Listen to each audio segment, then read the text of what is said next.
Hello also to our head coach, Joachim Löw. And my question to him is, what goes through your mind at the moment? We're not surprised if you're disappointed, obviously, and you said it before, but can you please tell us about your emotions? Well, it's clear that we are all very disappointed. Me, the team, the players, the staff, really disappointed right after the match.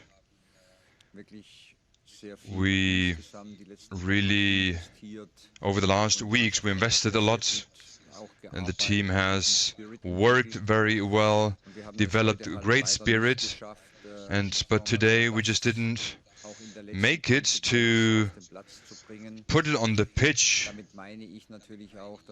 and be effective. And what I mean with this is that we didn't take advantage of the two great opportunities that we had with Müller and Werner.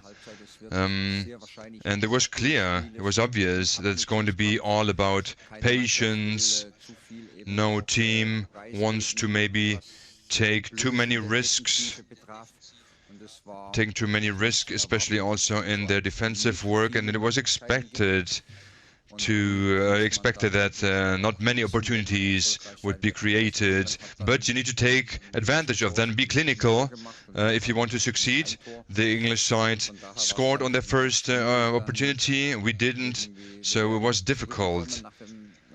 We would have turned the match around after the chance of Müller, and then they just scored the second, so it was not possible anymore to turn the match around.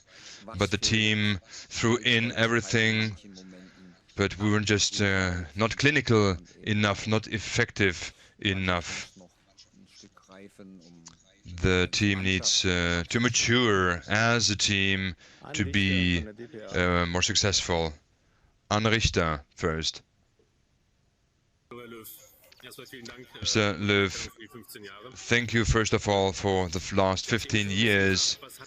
You said it already, but at this whole tournament, what was the decisive factor? Was it missing luck or the missing quality? And can you please tell us, after the final whistle, you went into the locker room real quick, what went through your mind in that moment? Well, the quality, in terms of the quality, I think is there. It's the knockout stage. You know that every mistake can be fatal, decisive. So what we lack of is maybe a little bit of experience in certain situations,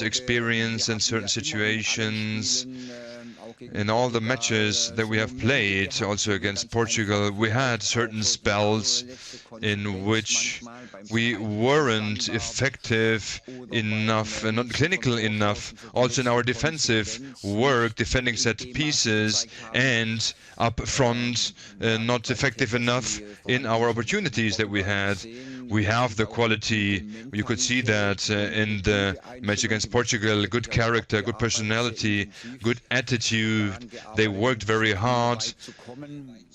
They wanted to make it very far into this tournament, but there were certain spells in each of our matches in which we weren't effective enough and couldn't really impose our game. So, and then it can happen that you are punished and eliminated. In the moments after the match, well, after we conceded the second one, I already had the feeling that it's going to be difficult to turn the match around. There were only a few minutes left in the game. So and I went into the locker room and was really disappointed. And not having made it to maybe have that lucky punch towards the end. So we're all disappointed, and there are not many more thoughts in my head. Marco Marder, next please. Hello, Mr. Löw. Can you hear me? Yes. Thank you. Thank you also for the time from all of us. If you look back, your era has ended, and maybe it's hard now. But what remains of these 15 years of Löw, and what about this? Maybe are you also happy, maybe joyful as well, especially then in the next days when this defeat has settled? Well, directly after the match, what I can say is that in these 15 years, there were a lot of positive things. I participated already at our home World Cup in 2006. We developed further. We won the title in 2014 as the highlight. Then Confed in 2017 with the young team. There were other spells and other moments with people who have worked with me for a long time, with the players, with the stuff behind the team, and there are very strong bonds that have been made and connected. And since 2018, well, we have had a few problems.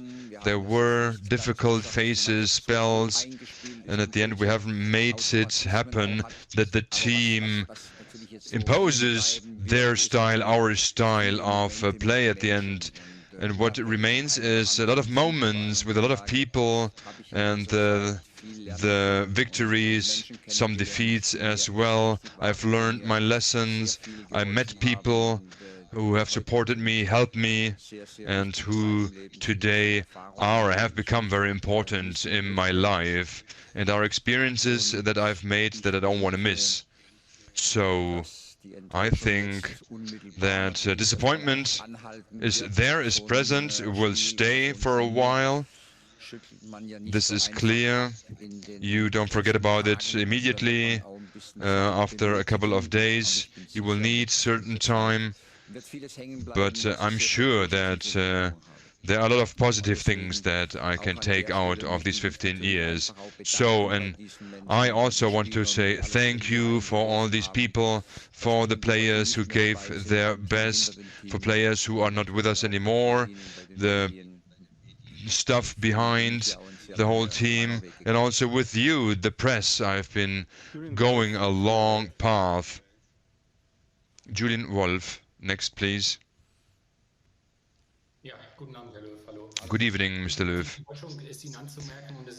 You're disappointed that we can see it, and it's difficult to look ahead now. But may I ask you the question? Joshua Kimmich had tears in his head, in his eyes.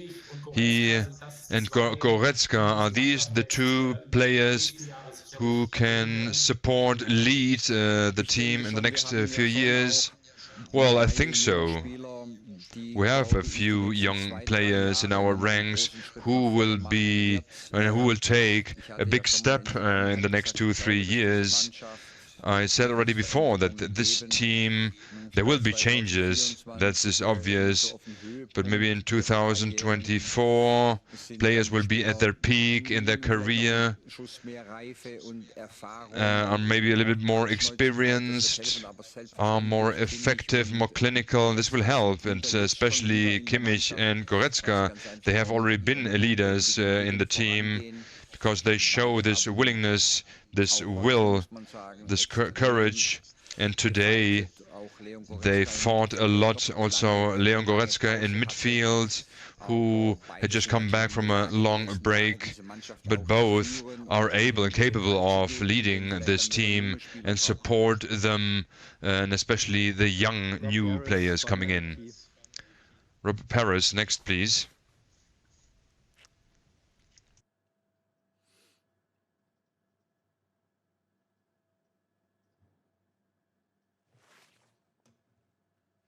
Rob, can you hear us?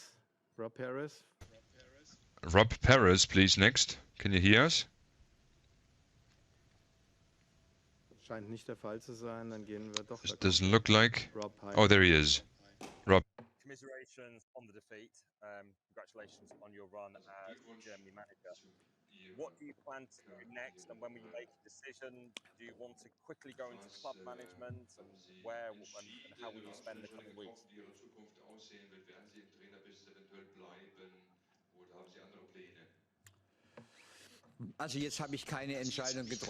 Well, at the moment I haven't taken any decision yet.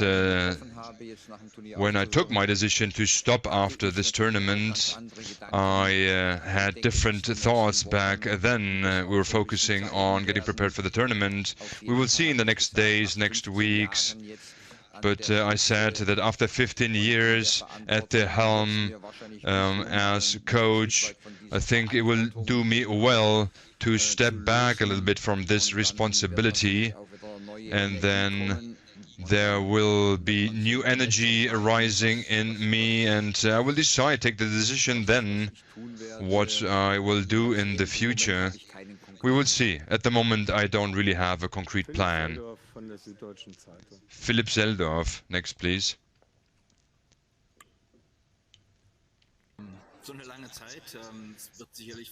Well, a long time. It won't be easy to now stop, be jobless. I wouldn't know how to take a distance from football and to become a pensioner now. You're still too young, aren't you, for that? And the second question, it's maybe a little bit a cheeky question, but wouldn't it have been better to stop after 2018 for you as the national team coach? Well, I don't know. This was the decision we took back then. We said, okay, we will continue. We have new objectives, new goals, and to talk afterwards about it doesn't make any sense. I saw that as a huge challenge for me. Now we are eliminated in the last 16. It's a disappointment, but with all the difficulties that we had, I learned my lessons out of this, out of the last 2-3 years, and I really didn't talk about being a pensioner, then retire. Of course, I need a break, an emotional break. I worked such a long period of time at the DFB. I was responsible for the national team, so it's normal that you need a little bit of a distance and not look for already new projects. I will need this time, and I will have to open maybe also to this disappointment and the lessons that I learned, but there will be new tasks that can be interesting for me. Last question, Christian Falk, please.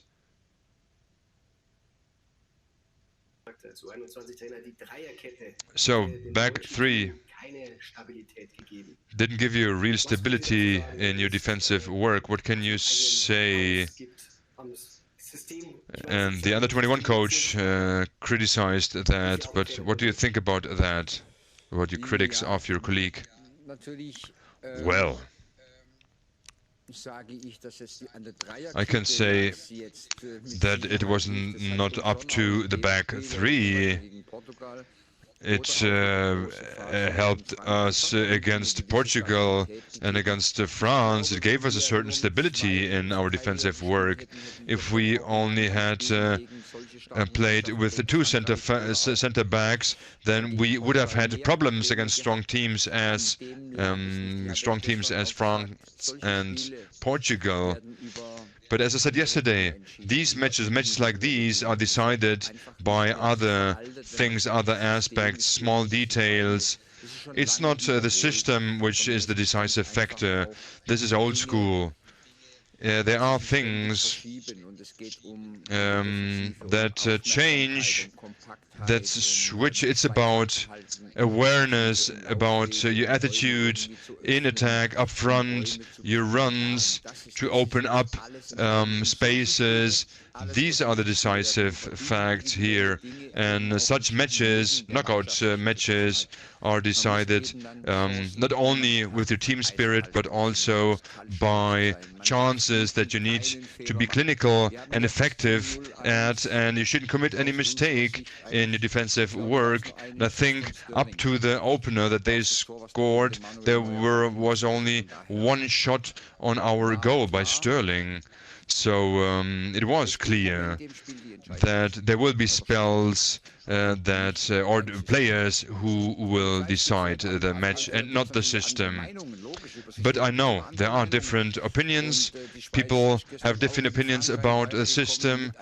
And Switzerland managed to win against France with a back three. And I can give other examples as well. But if you look onto the pitch, you know how flexible the game has become at the end.